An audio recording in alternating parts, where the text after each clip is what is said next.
खत्म। मैं आप हाथ जोड़कर विनती करता हूं, अभी हमें सौगाते मोदी मिली, एक सेकंड, हमें सौगाते मोदी मिली, हमें सौगाते मोदी में ईद की सवैयां नहीं चाहिए, हमें सौगाते मोदी में शिक्षा दे दीजिए, हमें सौगाते मोदी में रोजगार दे दीजिए, हमें सौगाते मोदी के अंदर मोहब्बत दे दीजिए। ये जो गोलियां छातियों पर लगती है ये मारना बंद करा दीजिए, हमें सौगाते मोदी में ये कानून देने का काम कर लीजिए। बाबा साहेब भीमराव अंबेडकर से लिखे हुए इस संविधान में बाबा साहेब भीमराव अंबेडकर ने हमारे संरक्षण का, देश के अंदर रहने वाले प्रत्येक नागरिक के संरक्षण का वादा किया। बाबा साहेब ने कहा राजनीतिक लोकतंत्र तब तक नहीं टिक सकता जब तक उसके आधार में सामाजिक लोकतंत्र न हो, और सामाजिक लोकतंत्र का अर्थ है एक ऐसी जीवन शैली जो स्वतंत्रता, समानता और बंधुत्व के जीवन के सिद्धांतों के रूप में मान्यता देती है। मान्यवर, वक्फ बिल ला करके जिन्होंने इस वक्फ बिल को ड्राफ्ट किया, मुझे बड़ा ताज्जुब होता है बार बार। वक्फ के बारे में आपको जानकारी, वक्फ है क्या? वक्फ एक फरीजा है हर मुसलमान के लिए, जो जिसकी जो हैसियत है वो अपनी हैसियत के हिसाब से अपनी प्रॉपर्टी को या किसी भी चीज को अल्लाह की राह में वक्फ करता है। और इस वक्फ के जो ड्राफ्ट करने वाले लोग थे, जो उन्होंने बिल ड्राफ्ट किया था, उनमें मैक्सिमम लोग वो थे जिनको वक्फ के बारे में जानकारी नहीं थी। और मैं एक बात बहुत दावे के साथ कहता हूं कि 90% लोग ये नहीं बता पाएंगे मुसलमान के अलावा कि पाकी और नापाकी क्या होती है, तो आप वक्फ को क्या जानेंगे? ये जो बार बार कह रहे हैं कि मुस्लिम में सदस्य, गैर मुस्लिम सदस्य शामिल होने चाहिए, नहीं होने चाहिए, वक्फ को मुसलमान समझता है, जानता है, इसकी जो जरूरत है उसको पहचानता है, इसलिए इस बात को कहा जा रहा है। वरना सारा प्रबंधन जो वक्फ बोर्ड का है वो तो सरकारों के ही हाथ में।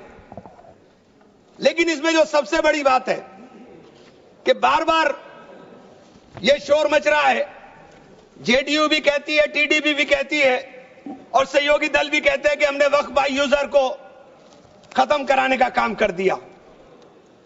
माननीय अध्यक्ष जी, मैं इसकी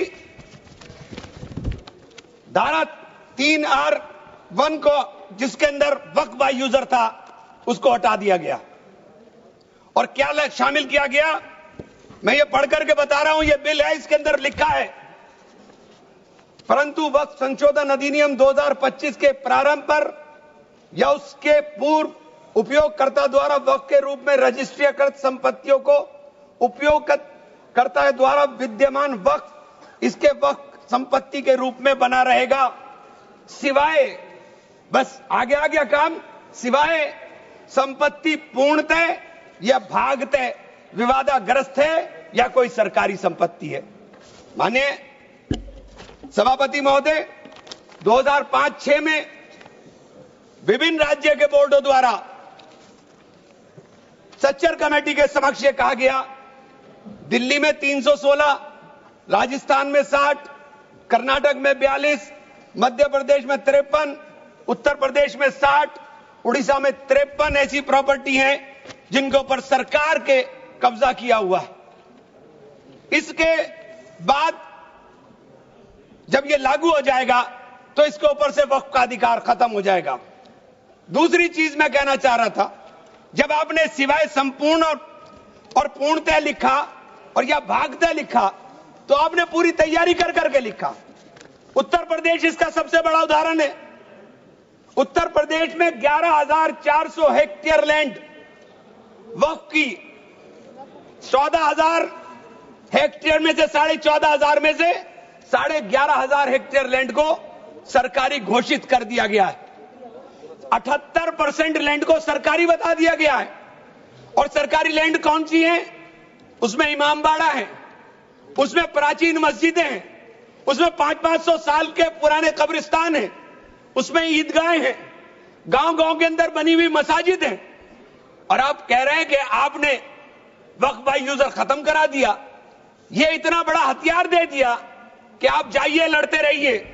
इसके साथ ही इन्होंने कहा कि साहब, अब जब कोई विवाद पैदा होगा तो उस विवाद की स्थिति में डेजिग्नेटेड ऑफिसर उसको सुनने का काम करेगा और वो तय करने का काम करेगा कि ये प्रॉपर्टी किसकी है। लेकिन वो तय कब करेगा इसकी कोई समय सीमा नहीं, और जब तक वो तय नहीं करेगा वो प्रॉपर्टी का मालिक सरकार रहने का काम करेगी। तो 11,500 हेक्टेयर लैंड तो उत्तर प्रदेश के अंदर, और कर्नाटक का विवाद सबके सामने है। बड़ा शोर मचा था कर्नाटक में, मैं गया कर्नाटक के अंदर क्या मान्यवर 1,12,000 एकड़ लैंड वक्फ बोर्ड की थी, जिसके अंदर से 71,000 एकड़ लैंड का अलॉटमेंट सरकार ने कर दिया, और 19,000 और 20,000 के बीच में वहां के जो दरगाहों के या मुतवल्ली थे उन्होंने अपने परिवारों में बांट लिया। तो ये जो हंगामा बचा, 1999 में एक आदेश आ गया वक्फ ऑलवेज वक्फ, तो ये पुराना आदेश नल एंड वाइड हो गया। सरकारें भाजपा की भी रही, कांग्रेस की भी रही, दोनों सरकारों ने नोटिस इश्यू किए। मैं उन नोटिस की कॉपी भी लेकर आया था। दोनों सरकारों ने नोटिस इश्यू किए, लेकिन जेपीसी ने हंगामा उतरा तो सब हमारे चेयरमैन साहब भी हवाई जहाज लेकर के गए, लेकिन खोदा पहाड़ निकली चुईया, वहां कुछ मिला ही नहीं, वहां कुछ नहीं मिला। इसी तरह से कहना चाहता हूं कि ये जो विवाद वाली स्थिति में आपने डेजिग्नेटेड ऑफिसर का प्रावधान किया, लेकिन उसके सामने ये नहीं लिखा कि ये कब तक तय करेगा। और आप बार बार कहते हैं कि साहब ये जो इसका संरचना होगी, इसकी 22 मेंबर वक्फ काउंसिल में होंगे, उसके अंदर 22 मेंबर में 10 मेंबर मुसलमान होंगे, सही है, 2 महिलाएं होंगी, सही है, लेकिन 12 मेंबर उसके अंदर नॉन मुस्लिम हो जाएंगे। वक्फ बोर्ड के अंदर पूरा का पूरा बहुमत गैर मुस्लिम भाइयों का हो जाएगा। मुझे इससे मतलब नहीं, क्योंकि मैंने अभी कहा कि भाई आप दूसरे जो ट्रस्ट हैं या जो दूसरे धर्म के ट्रस्ट हैं, उनके अंदर क्या आप दूसरे धर्म के लोगों को शामिल करने की अनुमति देंगे? नहीं है। काशी विश्वनाथ ट्रस्ट है उत्तर प्रदेश के अंदर, उसका अध्यक्ष पदेन अध्यक्ष जिलाधिकारी होता है, लेकिन उसमें एक क्लॉज लिखा हुआ है कि अगर किसी समय कोई जिलाधिकारी मुसलमान होगा तो उससे नीचे का या उससे ऊपर का अधिकारी उसका पदेन चेयरमैन होगा। आप मुसलमान के ऊपर यह शर्त लागू करते हैं, आप मुसलमान के ऊपर यह शर्त लागू करते हैं कि इसके ऊपर लिमिटेशन एक्ट, विधेयक के खंड 40A की धारा 107 जो वक्फ संपत्तियों की समय सीमा को अधीन करता था, लिमिटेशन एक्ट लागू करता था, आपने हटा करके 108 और 41 में 108 और 108 एक को हटा दिया। 1995 का जो वक्फ अधिनियम है उसकी प्रायज्यता पर रोक लगा दी थी, जिसका अर्थ है कानूनी दावों के समय पाबंदी के बिना आगे बढ़ाया जा सकता है। अब आपने रास्ता खोल दिया वक्फ प्रॉपर्टीज के ऊपर मुकदमों के लिए। जो वक्फ प्रॉपर्टी पर कब्जा बैठ करे हुए लोग हैं, अब वो कब्जा धारक जाकर के एडवर्स पोजेशन का दावा कर सकता है और मालिकाना हक हासिल करने की बात कर सकता है।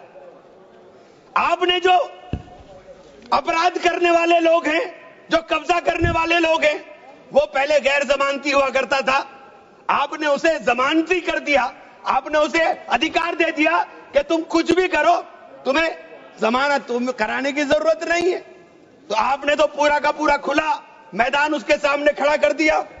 आपने बार बार कहा कि हम लोग मुसलमानों के हक की बात कर रहे हैं। आप मुझे एक ट्रस्ट बता दिए, कोई दूसरा, कोई एक संस्था बता दीजिए जिसके अंदर जो धार्मिक के नाम पर हो और उसके अंदर लिमिटेशन एक्ट ना हो। हमारे ऊपर से हटा रहे हैं, हमारे ऊपर से हटा रहे हैं, बाकी सबको छूट मिलेगी। और ये छूट भी टेम्परेरी है, क्योंकि आपके कानून के जरिए नजर सब समुदाय के जो जमीनें हैं, जो ट्रस्टों के पास पैसा है, उसके ऊपर लगी हुई है।